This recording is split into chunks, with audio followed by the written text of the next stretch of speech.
এক লোক ওয়াজে শুনছে যে স্ত্রীর প্রশংসা করতে হবে আর সালাম দিতে হবে।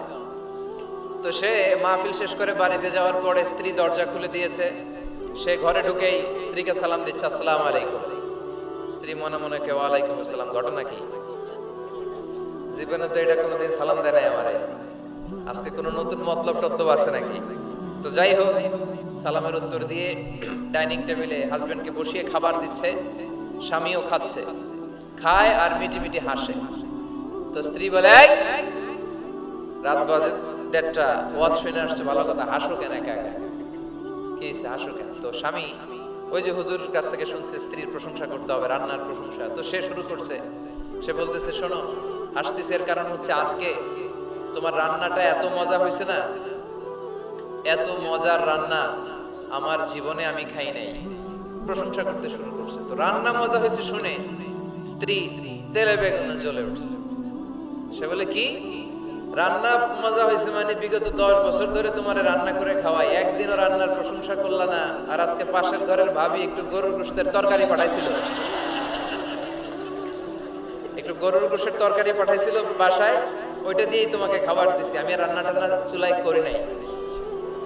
তো ওই বেডির রান্না তোমার এত ভালো লাগছে? খাওয়া জন্মের খাওয়া, আর রান্ধুম না।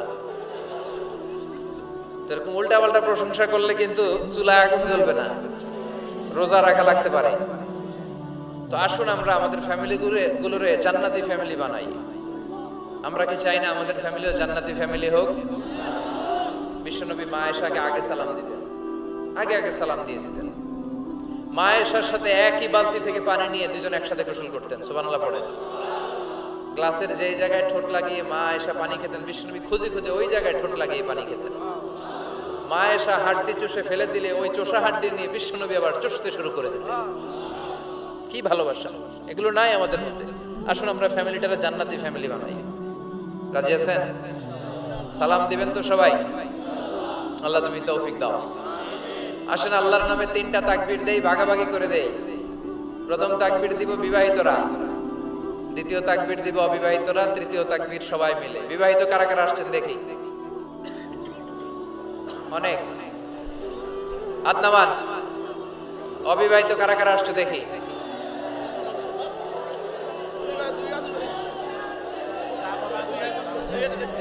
এই 2 হাত তোলা যাবে না, 1 হাত নামাও। অনেক আসছে অবিবাহিত। তো আমি লিল্লাহি তাকবীর বললে প্রথমে বিবাহিতরা পড়বেন আল্লাহু আকবার। দেখি কাদের কেমন পারফরম্যান্স। শুরুতে বিবাহিতরা রেডি? শুরুতে বিবাহিতরা পড়েন লিল্লাহি তাকবীর, মাশাআল্লাহ। এবার অবিবাহিতরা, ওরা কাশি দিয়ে গলা ঠিক করতেছে। অবিবাহিতরা রেডি? বিবাহিতদেরকে হারায় দেওয়া যাবে? এবার অবিবাহিতরা দাও লিল্লাহি তাকবীর।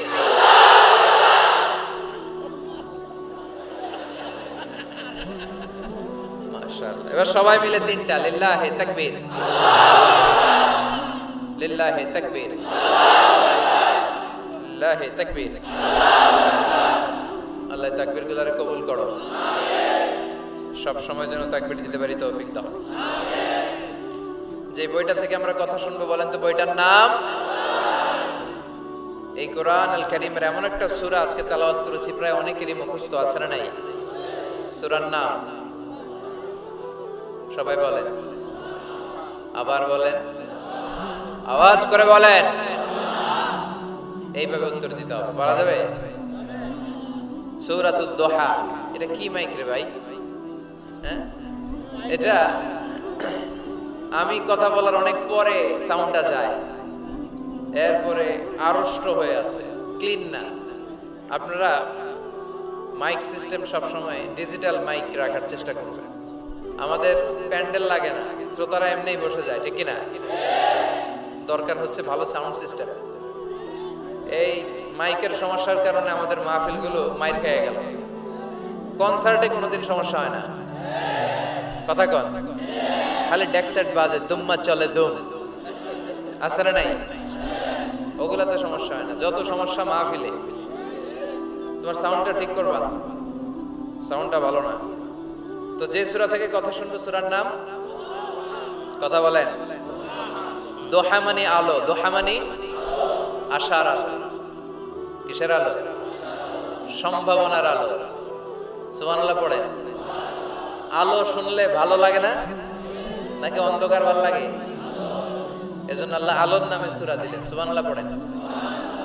দোহা মানে প্রভাতের সূর্য কিরণ। সকালবেলার যে সূর্যের কিরণটা আলো গোটা পৃথিবীকে আলোকিত করে দেয়, এটার নাম আদ-দোহা। এটার নাম আদ-দোহা। এই সূরাতুদ দোহা এটা একটা মোটিভেশনাল সূরা। কি সূরা? ইন্সপাইরেশনাল সূরা। কোরআনে কয়েকটা মোটিভেশনাল সূরা আছে, এর মধ্যে অন্যতম হচ্ছে সূরাতুদ দোহা।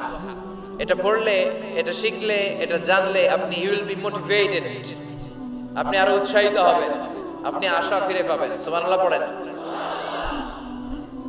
এটা কোরআনের মোটিভেশনাল সূরা, মনে রাখতে হবে। যুবকরা, মোটিভেশন শব্দটা চিনো না তোমরা? মোটিভেশন, এই সূরাতে তোমরা you will get huge motivation in this সূরা ইনশাআল্লাহ। অনেক মোটিভেশন পাওয়া যাবে, কারণ এটা আলোর পথ দেখায়। কিসের পথ? দোহা মানে আশার আলো, ঠিক কি না? বিশ্বনবীকে আল্লাহ আলোর সাথে তুলনা করেছেন, বলেছেন বিশ্বনবী হচ্ছে নূর। সুবহানাল্লাহ পড়েন। এই কিতাবকে আল্লাহ, কোরআনকে আলোর সাথে তুলনা করেছেন। আল্লাহ বলেছেন এই কোরআন হচ্ছে নূর। আবার এই কোরআন অন্ধকার থেকে মানুষকে কোন দিকে নেয়? আলোর দিকে নেয়। আলিফ লাম রা, কিতাবুন আনজালনাহু ইলাইকা লিতুখরিজান NASA Minaj যুলুমাতি ইলান। O Muhammad, my beloved last messenger, I've revealed this holy and sacred book unto you in order to lead the mankind out of darkness into the light. Light, কোরআন হচ্ছে একটা লাইট। আবার বিশ্বনবী বলছেন, আল্লাহ আপনি আমার ডানে নূর দেন, আমার বায়ে নূর দেন, আমার সামনে নূর দেন, আমার পেছনে নূর দেন, আমার উপরে নূর দেন, আমার নিচে নূর দেন, আমার গোশতের ভিতরে নূর দেন, আমার হাড্ডির ভিতরে নূর দেন, আমার জন্য আপনি নূরের ব্যবস্থা করে দেন। নূর চাইতেন, আলো চাইতেন। আর কোরআন এমন কিতাব যেটা আপনাকে আলোর দিকে নিবে। সুবহানাল্লাহ পড়েন। সূরার নাম সবাই বলেন সূরাতুদ দোহা। আওয়াজ করে একসাথে বলতে হবে সূরাতুদ দোহা। আলোর সূরা, সম্ভাবনার সূরা। সুবহানাল্লাহ পড়েন। কি সুন্দর কথা! আশার আলো, সম্ভাবনার আলো। এই সূরার সেন্ট্রাল থিম বা সাবজেক্ট ম্যাটার, সেন্ট্রাল থিম, কেন্দ্রীয় আলোচ্য বিষয় হচ্ছে নিরাশ হবেন না, হতাশ হবেন না, হাল ছাড়বেন না, ভরসা রাখুন কার উপর? মনে থাকবে?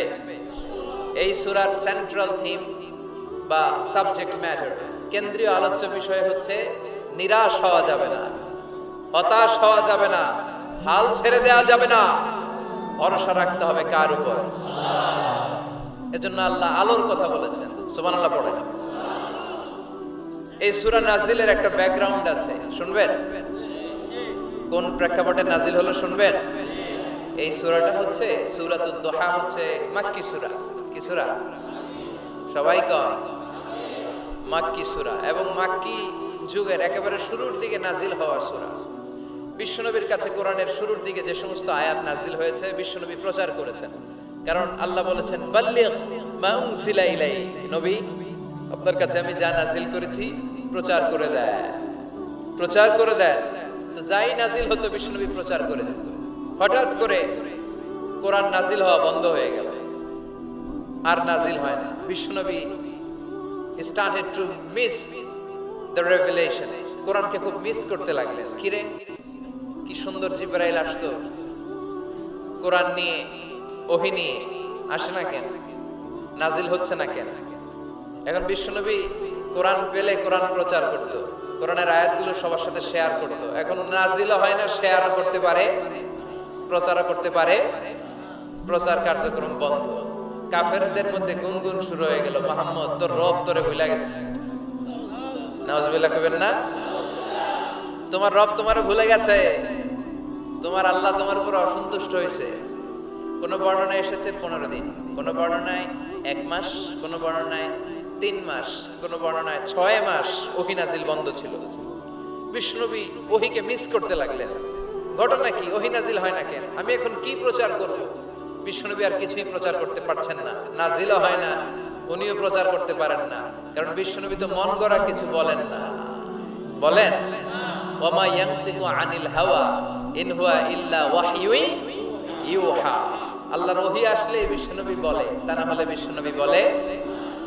বিশ্বনবী যাই নাজিল হতো প্রচার করে দিতেন, যা ওনার উপর অবতীর্ণ হতো মানুষের সাথে শেয়ার করে দিতেন।